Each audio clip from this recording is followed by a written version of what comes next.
McConnell and Shannon back with you with Mike Zeisberger now. Shannon and I were talking off the top about, the 8 or 10 or 12 hours that TSN and Sportsnet spend covering the draft. And there was a time when, there were deals all over the place and you really learned a fair bit. Today was not one of those days.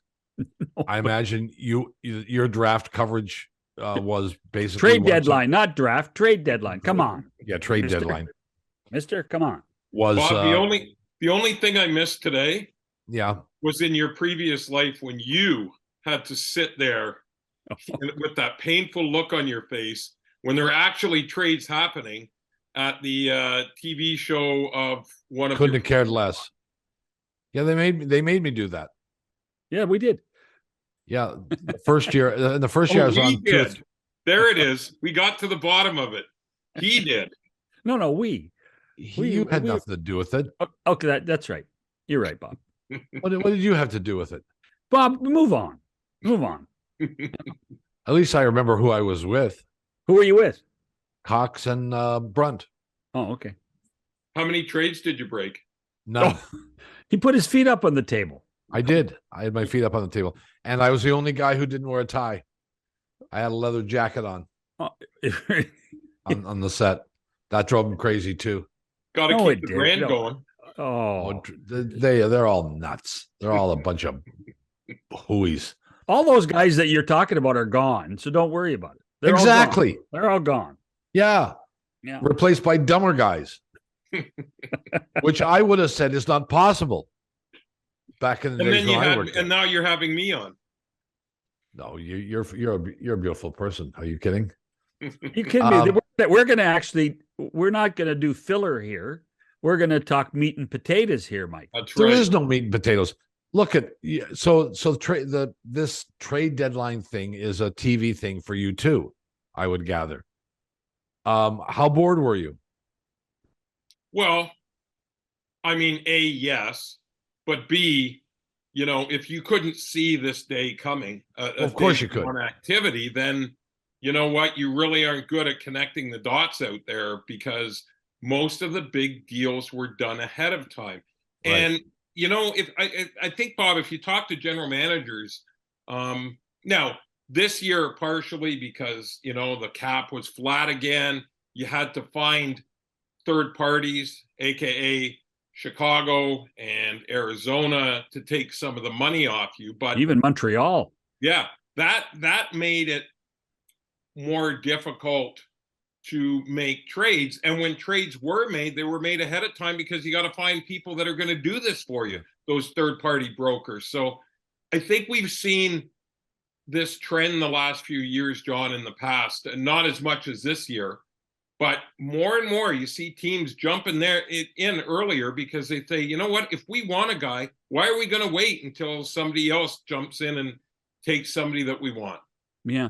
A couple of things out of that, Mike. First of all, I think there's going to be a lot of managers saying it's about time we did this because I'd rather have the guy for 28 games rather than 20 games. Well, of course, yeah. And the other thing, and this is something that I wonder at the managers meeting if there'll be a complaint, like to have the trade deadline, to have this day on a Friday. Yeah. It's when you look at the way the NHL schedule is constructed, so many games happen on a weekend. And there's going to be guys that are traded that won't get to their teams until Monday or Tuesday. So I think that there's going to probably be a pushback to find a way to make sure that it's earlier in the week. I mean, there's Friday night there's 5 games. There shouldn't be 5 games on the trade deadline day. So I think those are which is one of the practical things I think of when people said, "Well, I got to get my deals done early." I mean, look. Historically, is trade deadline day usually a Friday? I think it's a Monday or a Tuesday. Yeah, Monday or a Tuesday. Then why did they do Friday this year? Because it's actually, and I don't have the real number in front of me, but it's 61 days before the end of the regular season, and so the regular season ends on a certain day, and they just back it up. Oh, I see. So I think the managers, if they're strong-willed, will bring it up saying, listen, this is a bad day of the week to have a trade deadline. And here's another thing to your point, John, about being pragmatic. If you're a Canadian team that trades for a U.S. player or vice versa, you're going to need a work visa. Well, we all know government offices aren't open on the weekend. Yeah. So that process is only going to start on Monday.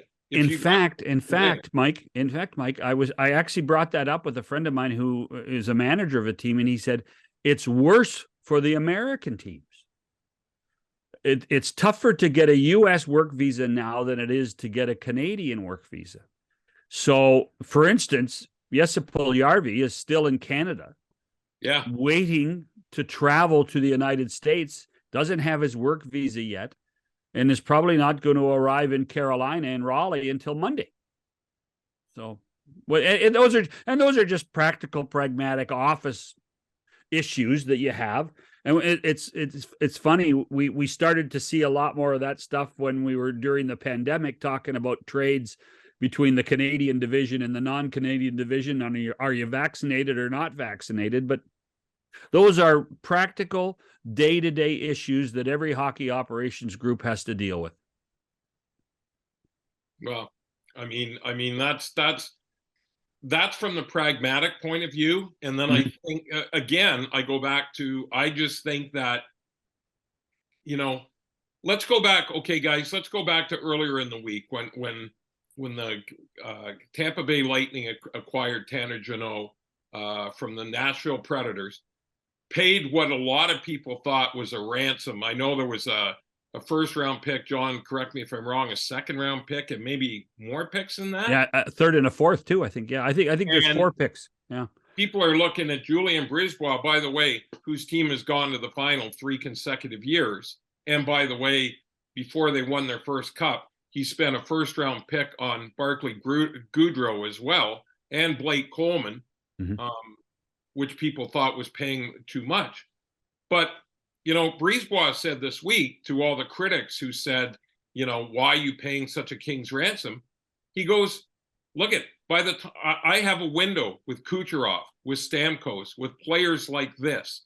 By the time the kid that we use that draft pick for is ready to play for us, our window would have closed. And number 2, we're the Tampa Bay Lightning pick, usually, in the, 26 to 32 range. They've looked at it, and how many impact players come out of that area where you're drafting. So because of that, and I think that's something that in Toronto, they've kind of adopted that philosophy too, where they look at their core and say, you know what, we've got to do something now to surround those guys. I just think that maybe those first round picks, and I'm talking about teams that are going to finish in the top 5, top 10. So their picks are going to be, again, 25 to 32, somewhere in there. I just don't think they're valued as much as they used to be, John.